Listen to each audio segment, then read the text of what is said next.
Hi everyone, I am Roja and welcome back to my channel.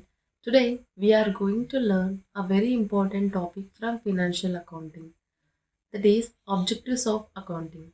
Why do we need accounting? Let's begin. First objective of accounting is profit or loss. The first objective is to know whether the business is earning profit or facing loss.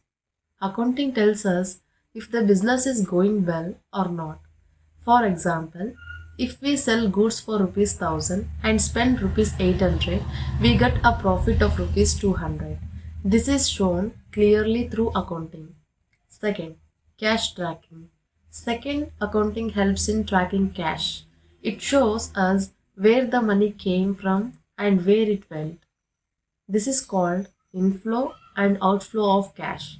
So we don't get confused or lose track of money. Third, record keeping. Third, it helps in keeping records of all business transactions in one place. For example, if we want to know what happened last month or last year, we can check the accounts and know everything quickly. Fourth, decision making. Fourth, accounting helps in decision making. The business owner can check the accounts and decide, can I invest more money? Should I reduce expenses? So, it helps in planning better. Fifth, legal use. Fifth, accounting helps in legal matters. Proper records are useful while paying taxes or facing audits. It avoids legal problems and keeps the business safe. In short, accounting is not just about numbers. It's like the x-ray of a business. It shows everything clearly inside.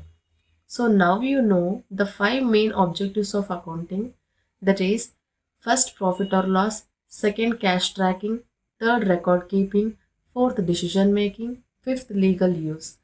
If you found this helpful, don't forget to like, comment and subscribe for more BCom lessons.